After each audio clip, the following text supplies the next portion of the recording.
Ya, bismillahirrahmanirrahim. Pertama dan yang paling utama, marilah kita panjatkan puji dan syukur kepada Allah Subhanahu wa Ta'ala, yang mana berkat rahmat dan hidayahnya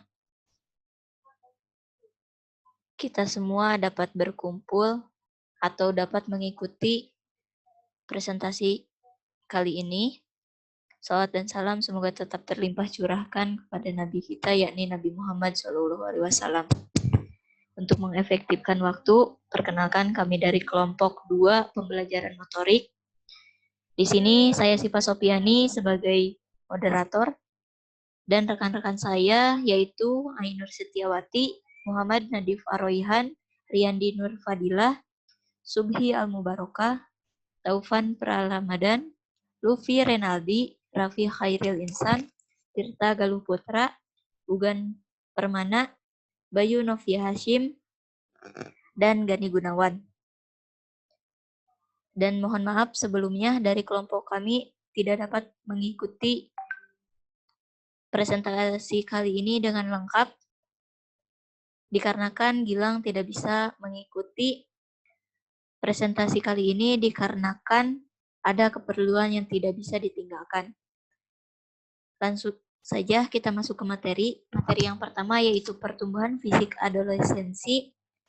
Dari poin pertama yaitu ukuran dan proporsi tubuh yang akan dijelaskan oleh Ainur Setiawati. Disilakan.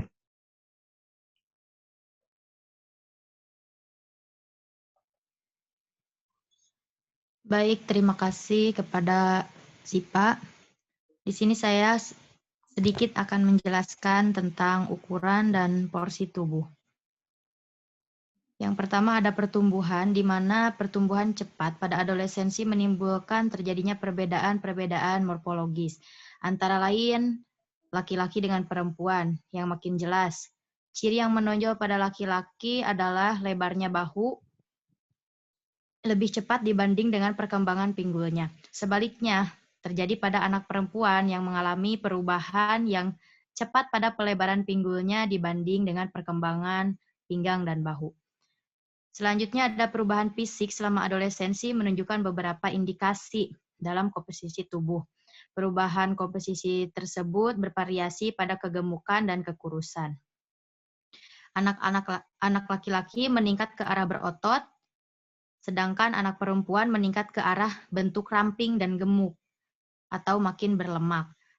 Selanjutnya ada perkembangan organ reproduksi. Anak perempuan mulai lebih awal dibanding anak laki-laki, karena puber anak laki-laki lebih sukar dikenali daripada perempuan. Selanjutnya ada awal puber perempuan ditandai dengan terjadinya menstruasi pertama. Selanjutnya ada juga usia mulanya menstruasi pertama berkisar antara 12 sampai 14 tahun. Selanjutnya ada kematangan seksual berdasarkan ras antara anak laki-laki, kulit hitam dengan kulit putih hanya sedikit atau hampir tidak terjadi perbedaan.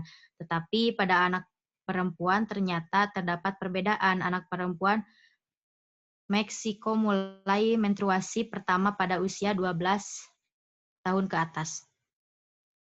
Selanjutnya dalam perkembangan fisik yang berhubungan dengan kematangan seksual mencapai puncak pada periode adolescensi. Peningkatan yang pesat pada anak perempuan berakhir antara usia 11 sampai 13 tahun ke atas. Urutan pencapaian puncak pertumbuhan untuk anak laki-laki dimulai dengan panjang tungkai, kemudian panjang togok, dan disusul dengan pelebaran panggul dan dada. Selanjutnya perbedaan bentuk tubuh antara anak laki-laki dengan perempuan menjadi tampak jelas sesudah masa pubertas.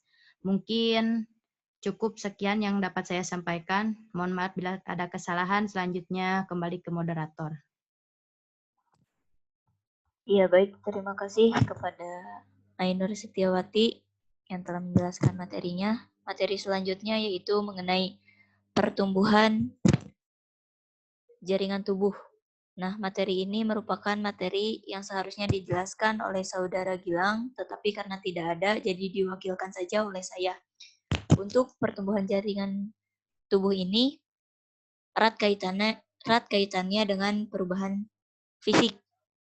Nah, ada perubahan fisik pada anak perempuan dan juga laki-laki.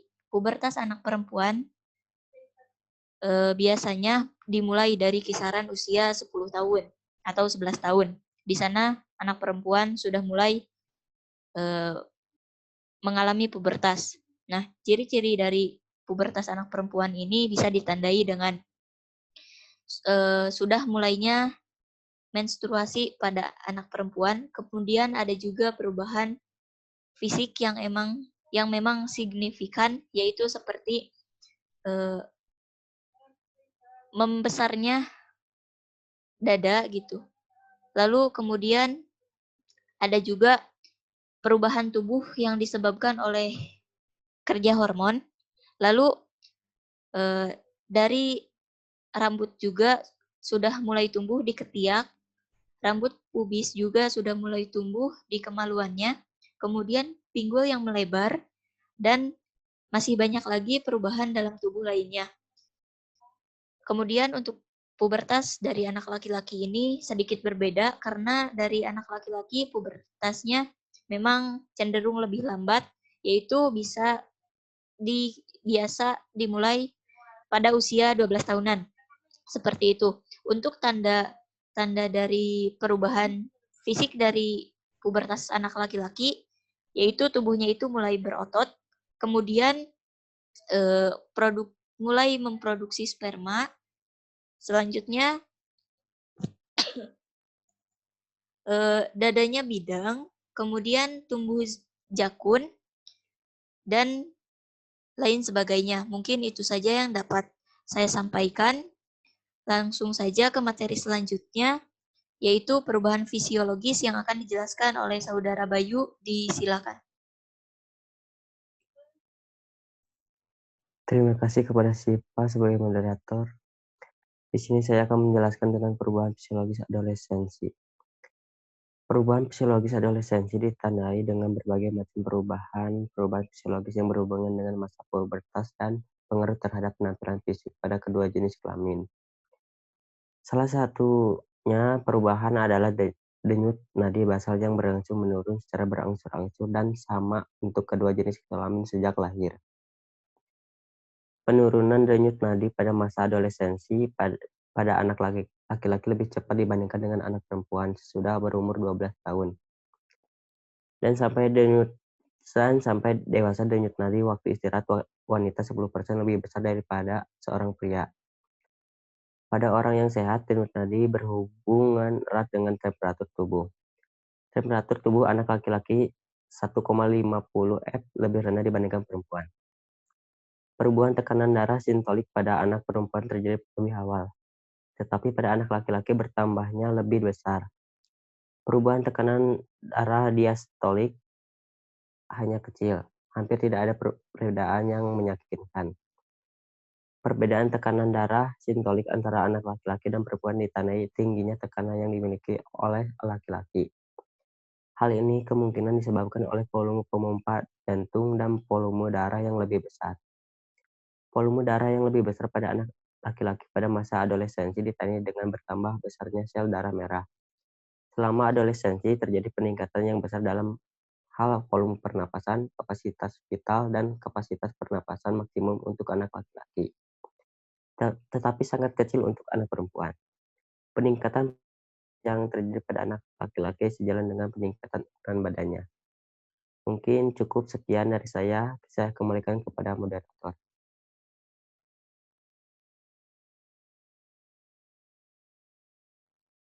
Baik, terima kasih kepada Saudara Bayu yang telah menjelaskan materinya. Materi selanjutnya mengenai peningkatan kekuatan yang akan dijelaskan oleh Saudara Riyandi. Disilakan. Terima kasih kepada moderator Sipa Sopiani. Yang selanjutnya ada peningkatan kekuatan. Perubahan-perubahan fisiologis dan pertumbuhan yang cepat di mana adolescensi peningkatan dengan perbedaan peningkatan kekuatan antar kedua jenis kelamin. Perkembangan kekuatan susunan masa adolescensi nampak bahwa pada anak perempuan tidak dapat melampaui rata-rata perkembangan kekuatan laki-laki. Bahkan dapat digambarkan bahwa kekuatan yang dimiliki oleh perempuan yang terkuat dapat disamakan dengan kekuatan laki-laki yang paling lemah. Kematangan menunjukkan ada hubungan antara perkembangan dengan kekuatan. Hubungan yang rendah terjadi antara tinggi dan berat badan dengan kekuatan karena adanya faktor-faktor lain yang mempengaruhi ukuran besarnya badan dalam menentukan kekuatan pada masa adolescensi. Puncak perkembangan yang cepat dari kekuatan anak laki-laki terjadi kira-kira 1,5 tahun sesudah puncak peningkatan tinggi badan, dan kira-kira 1 tahun sesudah puncak penambahan berat badan. Dalam hal perkembangan power otot yang berhubungan dengan pertumbuhan tubuh dapat dinyatakan bahwa power otot dicatat secara penuh kira-kira 1 tahun sesudah pencapaian pertumbuhan tubuh sepenuhnya. Sekian yang dapat saya sampaikan, saya kembalikan kepada moderator Sipa Sopiani. Ya, baik. Terima kasih kepada Saudara Riyandi yang telah menyampaikan materinya. Materi selanjutnya mengenai kemampuan gerak masa remaja akan dijelaskan oleh Saudara Subi Al-Mubarakah. Silakan. Ya, terima kasih Siva selaku moderator. Di sini saya akan menjelaskan kemampuan gerak pada ini cenderung mengikuti perubahan-perubahan dalam ukuran badan, kekuatan, dan fungsi fisiologis. Kemudian perbedaan-perbedaan dalam penampilan keterampilan gerak dasar ini antara kedua jenis kelamin semakin meningkat. Pertama, itu anak laki-laki menunjukkan terus mengalami peningkatan. Nah, sedangkan anak perempuan menunjukkan peningkatan yang tidak berarti, bahkan menurun setelah umur menstruasi. Hal tersebut dilihat dari berbagai gerakan, seperti lari, melompat jauh tanpa ada awalan, dan melempar jarak jauh. Itu menurut SPNK tahun 1960. Untuk anak perempuan, mencapai hasil maksimal dalam melari, yaitu pada usia 13 tahun, dan menunjukkan sedikit perubahan dalam melempar dan melompat sesudah umur tersebut. Kemudian untuk pertumbuhan yang cepat pada laki-laki itu memberikan keuntungan dalam ukuran bentuk tubuh, kekuatan dan fungsi fisiologis yang memberikan kemudahan pada pengawalan fisik selama masa adolescensi. Sekian dari saya kembalikan lagi kepada moderator. Iya, baik. Terima kasih kepada Saudara Al yang telah menyampaikan materinya. Materi selanjutnya mengenai koordinasi dan keseimbangan akan dijelaskan oleh Saudara Nadib. Silakan. Terima kasih Saudari Sipa Sofiani. Baik, sedikit saya akan menjelaskan tentang koordinasi dan keseimbangan. Koordinasi adalah keterampilan untuk mempersatukan atau memisahkan dalam suatu tugas yang kompleks. Dengan ketentuan bahwa gerakan koordinasi meliputi kesempurnaan waktu antara otot dan sistem saraf. Sebagai contoh, anak melakukan lemparan harus ada koordinasi seluruh tubuh yang terlibat. Lemparan harus ada koordinasi seluruh tubuh anak dikatakan baik koordinasi gerakannya apabila mampu bergerak dengan mudah, lancar, rangkaian itu irama dengan terkontrol dengan baik. Yang kedua adalah keseimbangan. Adalah keterampilan seorang untuk mempertahankan tubuh dalam berbagai posisi. Keseimbangan dibagi menjadi dua. Ada keseimbangan statis dan dinamis. Keseimbangan statis merujuk kepada menjaga keseimbangan tubuh ketika berdiri pada suatu tempat. Keseimbangan dinamis adalah keterampilan untuk menjaga keseimbangan tubuh ketika berpindah dari suatu tempat ke tempat lainnya. Ditambahnya bahwa keseimbangan statis dan dinamis adalah penyederhanaan yang berlebihan ditambah kedua elemen yang keseimbangan kompleks dan sangat spesifik dalam tugas dan gerakan individu. Segitu yang bisa saya sampaikan, saya kembalikan kepada Saudari Sipa. Baik, terima kasih kepada Saudara Nadif yang telah menyampaikan materinya. Materi selanjutnya yaitu mengenai peningkatan penampilan gerak yang akan dijelaskan oleh Tirta. Silakan. Baik, terima kasih kepada Sipa sebagai moderator. Di sini saya akan sedikit menjelaskan peningkatan penampilan gerak. Masa sebelum adolescensi dan adolescensi merupakan saat peningkatan penampilan gerak, seperti lari cepat, lari jarak jauh, lompat tinggi, dan sebagainya. Peningkatan secara kuantitatif dalam penampilan gerak pada masa pra-adolescensi sampai adolescensi sebagai berikut. Pertama ada lari atau running. Kuantitatif untuk kemampuan lari umumnya dilakukan dengan mengukur kecepatan, lari jarak pendek atau 30 yard, dan kelincahan lari. Yang kedua ada lompat atau jumping. Penggunaan tes lompat pada umumnya ke arah bidang horizontal dan vertikal. Yang ketiga ada lempar atau throwing. Jarak lemparan sering digunakan untuk mengukur penampilan lempar, meskipun kecepatan dan ketepatan juga ikut dinilai. Mungkin cukup yang saya sampaikan, saya kembalikan kepada Pak Sopiani. Ya baik, terima kasih kepada Saudara Tirta yang telah menyampaikan materinya. Materi selanjutnya yaitu mengenai aktivitas fisik yang diperlukan, yaitu poin pertama mengenai pertimbangan fisiologis yang akan dijelaskan oleh Saudara Gani. Disilakan. Baik, terima kasih kepada Saudara Sipa selaku moderator. Aktivitas fisik menurut The Oxford Dictionary of Sport, Science and Medicine adalah pergerakan manusia dan aktivitas fisik yang melibatkan sekumpulan otot dalam jumlah besar. Kegiatan yang termasuk dalam kategori aktivitas fisik yaitu seperti menari, kalistenik, permainan, dan aktivitas formal seperti jogging, berenang, dan berlari. Pertimbangan fisiologis. Aktivitas fisik secara fisiologis adalah aktivitas yang mencapai efek kebugaran yang diharapkan sesuai dengan latihan yang dilakukan. Menurut Adam 1991. Untuk mencapai efek sesuai latihan, maka diperlukan yang pertama adanya periodisasi waktu berulang-ulang. Yang kedua ada pemberian overload yang cukup.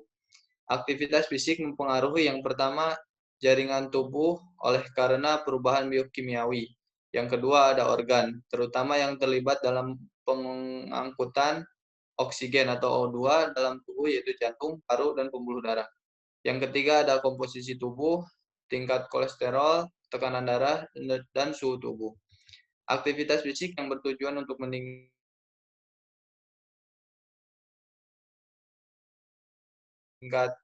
perubahan tubuh akan mencapai suatu proses adaptasi sehingga terjadi perubahan morfologis, fisiologis, biokimiawi, maupun fisiologis secara dengan aktivitas fisik yang dilakukan adaptasi tubuh tersebut tergantung pada jenis latihan masing-masing. Oleh sebab itu, program latihan yang diatur secara metodik sangat diperlukan. Menurut Pique, adapun prinsip latihan yang layak diperhatikan untuk mencapai aktivitas fisik fisiologis, yaitu yang pertama prinsip beban lebih dalam menyediakan beban latihan dilakukan secara bertahap. Yang kedua ada prinsip pemulihan bertujuan untuk mempersingkat tubuh untuk aktivitas fisik selanjutnya. Yang ketiga ada prinsip kembali asal kemampuan fisik tindaklah statis. Statis dapat berubah untuk meningkatkan suatu rangsangan. Aktivitas fisik memerlukan keteraturan dan kontinuitas. Yang keempat ada khusus prinsip dasar untuk mengetahui sistem energi yang dipakai pada aktivitas tersebut dan menyusun program yang dapat mengembangkannya. Dan yang kelima ada prinsip individualitas, yaitu pendekatan individual dalam menyusun program latihan amat penting. Dan poin ketiga ada perubahan aerobik selama latihan. Yang pertama yang terjadinya peningkatan mioglobin yang berkorelasi positif dengan durasi latihan. Yang kedua ada peningkatan proses oksidasi karbohidrat dalam bentuk glikogen, di mana kemampuan memecahkan glikogen menjadi lebih efisien. Yang ketiga ada perbaikan sistem oksidasi lemak. Dan poin terakhir yaitu perubahan anaerobik selama latihan. Yang pertama meningkatkan sistem fosfagen ATP-PC, di mana terjadi peningkatan kadar enzim kunci ATP-PC. Yang kedua ada meningkatnya kapasitas glikolitik anaerobik sehingga terjadi peningkatan asam laktat. Terima kasih, mungkin segitu yang dapat saya sampaikan. Saya kembalikan kepada moderator. Baik, terima kasih kepada Saudara Gani yang telah menyampaikan materinya. Materi selanjutnya mengenai pertimbangan media yang akan dijelaskan oleh Saudara Luffy. Disilakan. Terima kasih kepada SIPA. Selanjutnya ada pertimbangan medis. Pada pertimbangan medis ada baik dan buruknya aktivitas fisik pada masa adolescensi. Olahraga sangat baik untuk kesehatan tubuh, menjaga kebugaran, mencegah penyakit, bahkan ada kesimpulan penelitian yang mengatakan olahraga bisa menjadi obat. Tapi berolahraga tidak sepenuhnya baik, tidak seluruhnya menyehatkan dan juga mencegah penyakit.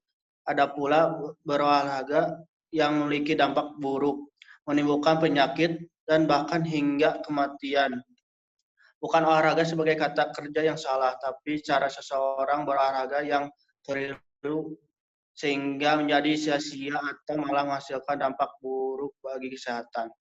Apapun olahraganya, sebaiknya sebelum berolahraga, seorang memastikan terlebih dahulu seorang memaksakan olahraga detak jantung tersebut akan berdegup lebih kencang lagi saat berolahraga sehingga jantung tidak akan mampu menahan beban berat yang mengakibatkan jantung berhenti atau kematian. Setelah olahraga, tubuh yang kelelahan butuh dipulihkan dengan istirahat. Jika tidak, tubuh lebih berisiko mengalami beberapa gangguan kesehatan. Sekian dari saya. Kembalikan kepada moderator. Iya, baik. Terima kasih kepada Saudara Luffy yang telah menjelaskan materinya. Materi selanjutnya mengenai cedera olahraga yang akan disampaikan oleh Ugan Permana. Disilakan. Baik, terima kasih kepada moderator dari Syifa Sofiani. Selanjutnya yaitu cedera olahraga. Nah, cedera saat berolahraga sering terjadi pada orang dewasa dan anak-anak. Terus ada jenis cedera dalam olahraga. Nah, jenis cedera dalam olahraga ini terbagi menjadi dua, yaitu cedera sprain dan cedera strain. Nah, cedera sprain ini adalah cedera yang terjadi dalam persendian, seperti persendian pergelangan bahu, tangan, dan kaki. Sprain ini terjadi karena ada ketegangan atau robekan ligamen yang menyebabkan keseleo. Terus yang kedua itu ada strain. Strain ini cedera yang terjadi pada otot. Strain umumnya terjadi pada otot selangkangan atau hamstring atau juga otot betis. Terjadi karena otot ketarik atau disebabkan karena meregangnya tendon. Terus yang selanjutnya yaitu faktor penyebab cedera. Salah satunya faktor mengapa orang kerap menderita cedera adalah karena tidak melakukan pemanasan. Dalam beberapa kasus saat bermain futsal atau sepak bola, pemain langsung bermain, padahal semestinya harus pemanasan terlebih dahulu. Terus pencegahannya itu, yaitu yang pertama itu ada harus menggunakan teknik yang benar dalam melakukan aktivitas olahraga. Terus yang kedua memiliki peralatan yang tepat untuk melakukan olahraga. Terus yang ketiga yaitu jangan berlebihan dalam olahraga. Terus yang terakhir itu ada ketika mengalami cedera sebaiknya maka lakukan beberapa tindakan seperti mengompres untuk mengurangi pembengkakan pada saat cedera. Sekian yang bisa saya jelaskan. Terima kasih. Saya kembalikan kepada moderator.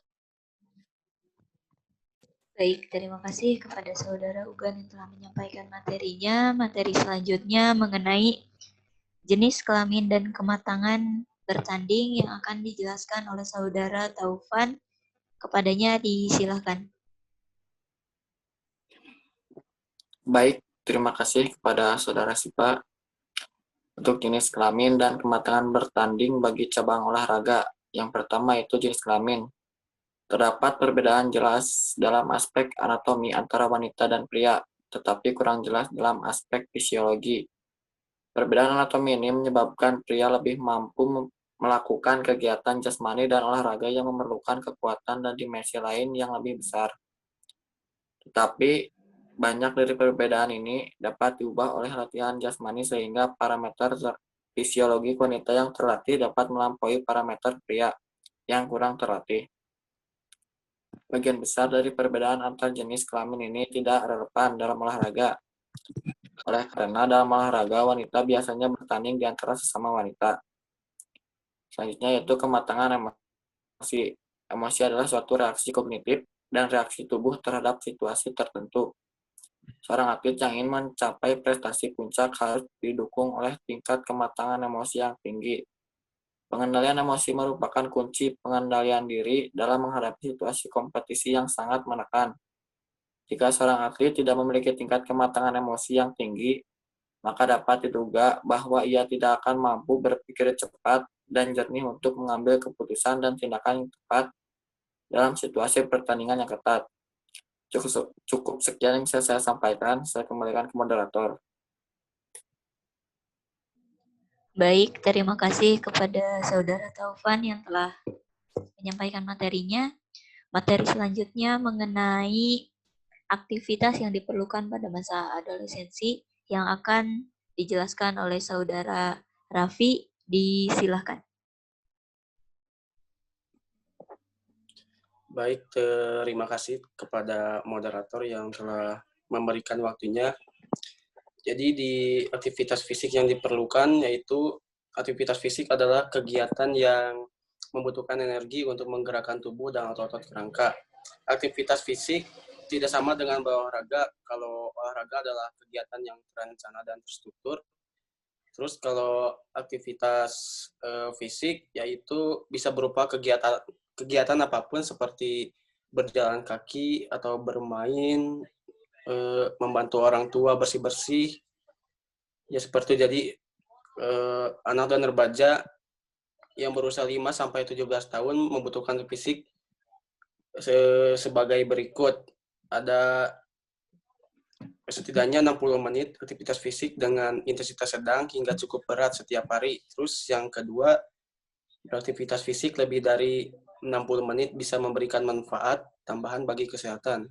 Terus yang ketiga, ada melakukan aktivitas fisik yang melibatkan lahan penguatan tulang dan otot setidaknya 3 kali dalam seminggu.